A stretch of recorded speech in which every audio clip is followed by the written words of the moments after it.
match, the Battle of the Giants that went down, and we literally had a gorilla going against a Viking. We had Corey the Gorilla West going against Alex Kurdecha, who dude looks like a Viking, man, like a 6'8" Viking. So we know that Alex went away with the win that day. Was that surprising to you in any way, Sandris? No, no, not really. I also thought that Alex would win, but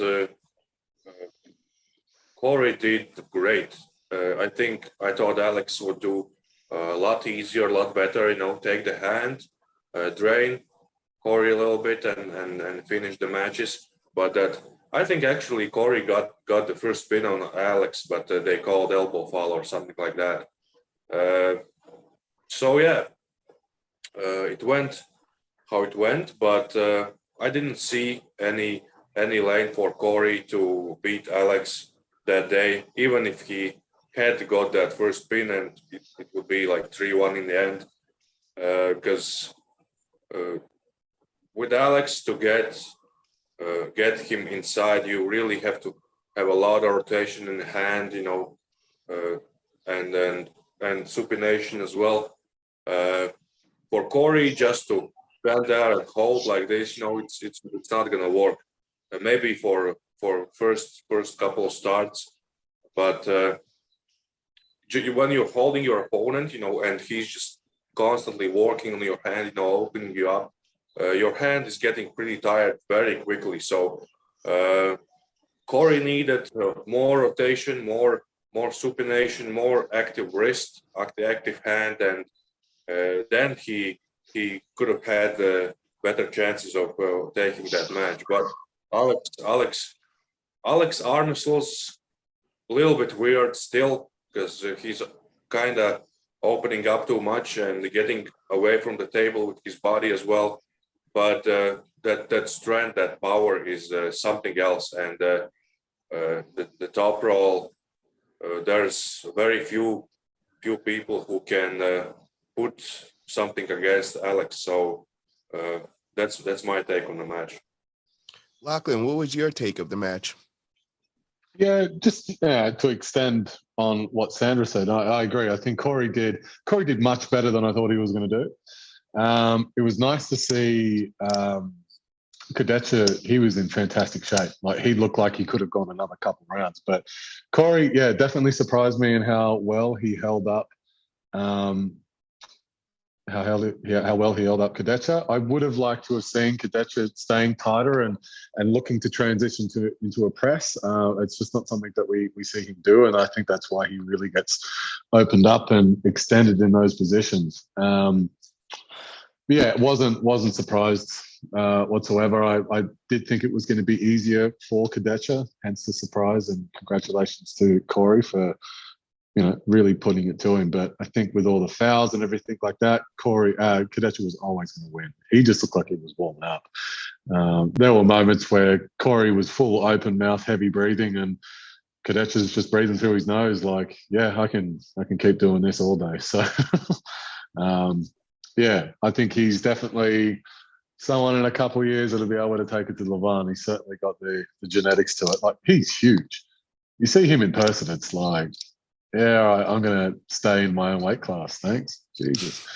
So, yeah, no, he's one to watch for sure.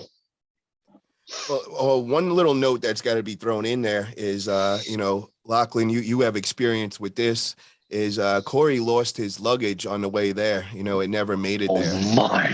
And for a normal person, that's not really that big of an issue. You just go and you get some clothes, and when you get to Dubai or whatever.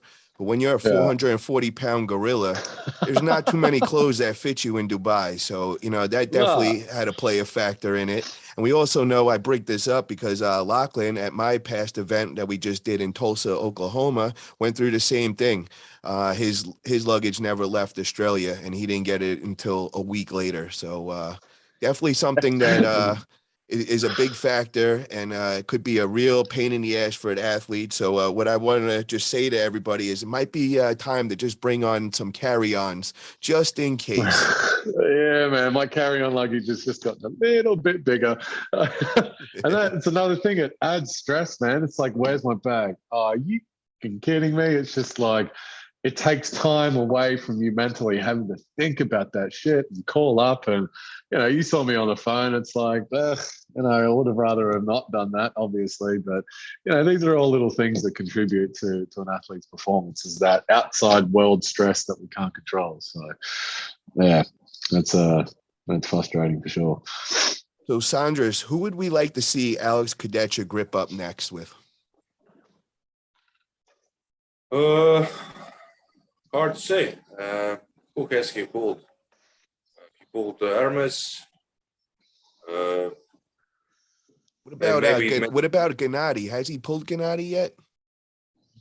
No, I don't think so. So maybe Gennady, maybe Dave, something like that.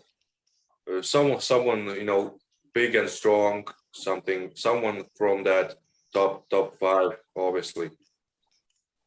Lachlan, who do you think he should be pulling next?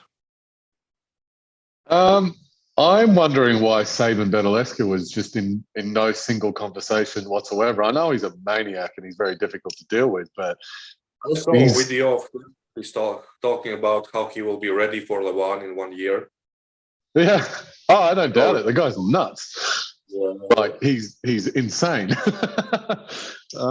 If anyone's got to do it, it's going to be him. And he's not in the conversation, which is really confusing. But to answer the question directly, who do we want to see Kurdecha go up against? Salayev, Salayev looks like he's on the up. I know Vitali wasn't the Vitali of 2019. Still, that's a really big win. I'd like to see more of Salayev. I think he's a good arm wrestler.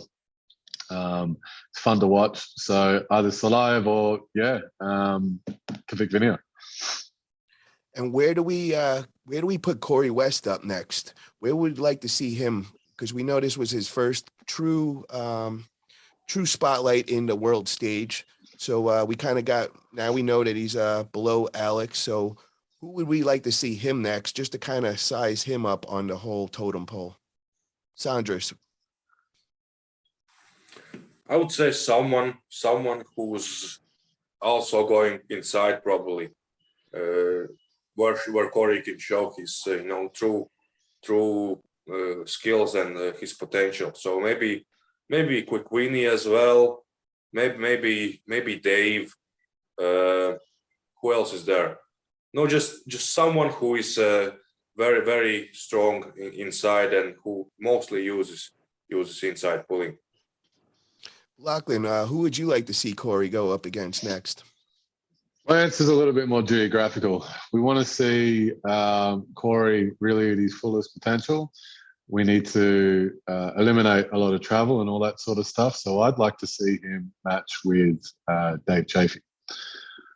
I think that makes sense. Like I said, geographically, they're both there. They're both, for once can have a match at home. And I think that would be the best version of Dave without any outside factors, and the best version of Corey.